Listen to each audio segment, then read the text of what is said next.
Hi everyone. So I am finally here to attempt, at least, to do my record my birth story. I've tried to do this numerous times, and it has just never come out the way that I've wanted it to. So this is kind of my last attempt, and hopefully this will be sufficient. um, so I'm now 18 months out from my birth. Lex, my son, just turned 18 months last Thursday, so almost a week ago.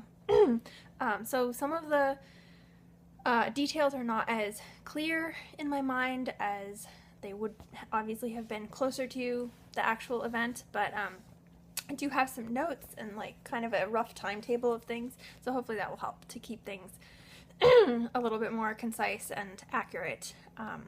So, my due date was April 30th, 2013, and my pregnancy was relatively uneventful. I did pregnancy vlogs, so if you're interested in more details of that, you can look back at those.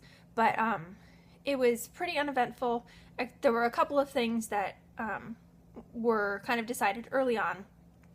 One of them was that I was not really eligible for an out-of-hospital birth because of my history, my health concerns, and stuff like that. So for that pregnancy, it was determined that it was best for me to give birth in a hospital.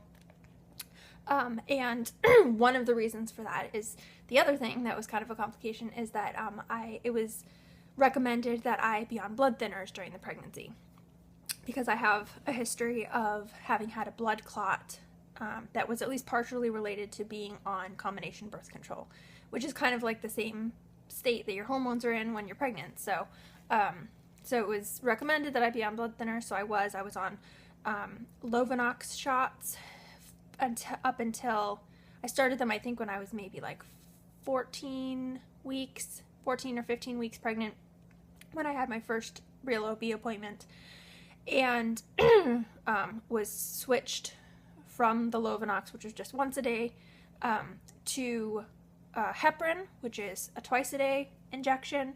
And I was switched to that around 36 weeks or so. And the reasoning for that is that with heparin, it's shorter acting and they can counteract it if they need to, whereas with Lovenox, you can't.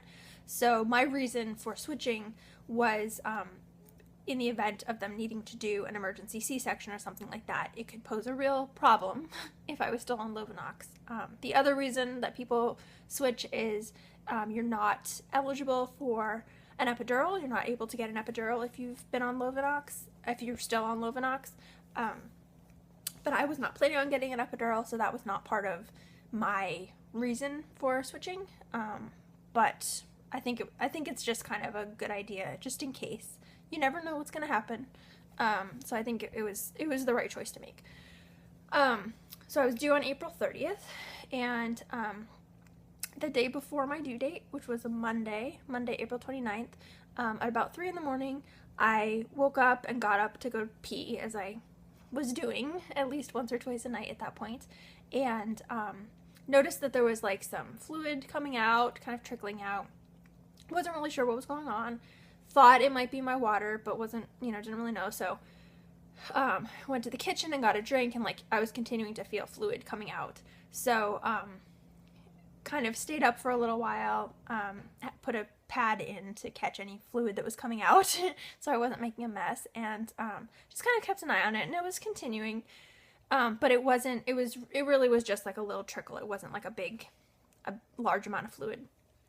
So I wasn't 100% sure that it was my water, but I thought that was probably what it was. So that was about 3 in the morning. I stayed up for a while, and then I went and tried to get some sleep and couldn't really sleep. Might have slept for like a half an hour or something like that, but couldn't really get back to sleep. And at a little after 5 or 5:30, Eric woke up, and I told him what was going on, and we both basically got up for the day at that point because neither of us could really sleep anymore. So I kind of puttered around and started nesting, which I hadn't really been doing up until then, at least not in like full force. So I waited until my OB's office opened at around 9, and I called them and let them know what was going on. And I had an appointment scheduled for that afternoon anyway, so they said just keep an eye on things. I mean, obviously call us back if things change, but if nothing changes, just come in for your appointment we'll figure things out at that point. Wasn't really having contractions, at least not strong ones. I think I might have been having little ones, but like not even at that point ones that I could identify as real contractions, because I wasn't really sure what they felt like, and they weren't painful, and so like I would feel kind of funny, but it wasn't painful. So puttered around again, did like all my kind of nesting stuff, took a shower, got dressed, changed the sheets on the bed, got my hospital bag, finished packing up. One of the things I wanted to do while I was in early labor was bake a cake or cupcakes to like welcome the new baby as their birthday cake and share those with people at the hospital. So I did that. I made cupcakes and just really was nesting. And then around noon or so, we packed the car and got ready to leave, and my appointment was at 1:15, and the hospital was just under an hour away. So we left a little after noon and got there, was brought in for my appointment, and they were gonna do a swab test to see if it was amniotic fluid that was leaking. And while I was sitting there on the table waiting for the doctor to come in, there was all of a sudden like a big gush of fluid, and they had put pads down and stuff to catch any fluid that came out, but it was just like this huge amount of fluid, and I was embarrassed about it, like, because I couldn't control it. So the doctor came in and didn't even have to do the swab test. She just basically took a look at me and was like, yeah, that's definitely your water that has broken.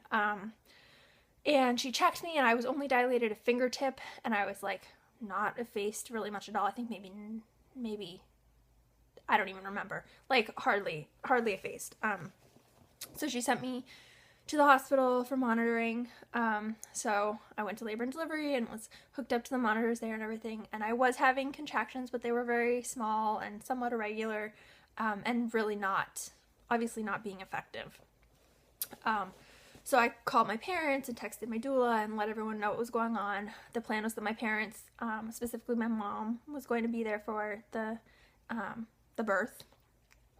And so around 5 o'clock or so, I had been monitored for maybe 2 hours, I think, and then about 5 o'clock, the doctor came back and basically gave me two options based on what was going on.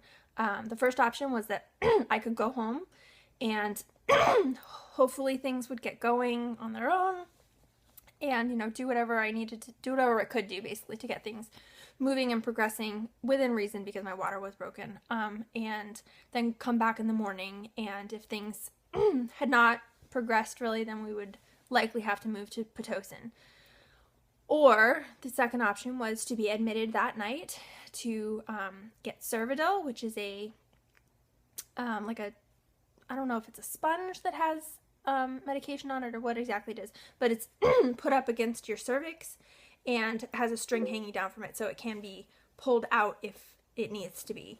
And the purpose of that is to basically soften your and get your cervix ready for labor so that you can progress more easily. So do that, be there overnight for that, and then in the morning see where we were at and possibly have to do Pitocin at that point. So we opted for the second option, to be admitted that night, because we really really wanted to avoid Pitocin. We were trying for an unmedicated birth, no pain medication specifically, and really wanted to avoid Pitocin because I felt like that was going down the path to an epidural, possibly C-section. Like, I did not want to go down that path. So trying everything we could basically to avoid that path. So they placed the Cervidil. I had to lie flat for an hour to let that kind of set in the right spot, and got some dinner, I think, at that point, and then my parents got there sometime in there and then left to go check into the motel they were staying at down the road. Got moved to my regular room, which was at the hospital I delivered at, it was for labor, delivery, and postpartum, so it's all, you stay in the same room. And I meant to mention that when I found out that I needed to be in a hospital to deliver, I searched and found this hospital that I was most comfortable with. They seemed very open and interested in working with what you want, and natural birth was not a weird thing, it seemed, and they offer water birth, which was a huge thing that I wanted to have as an option. Anyway, so I was moved to my room, and we kind of started settling in for the night, and I'm gonna stop this and do part 2.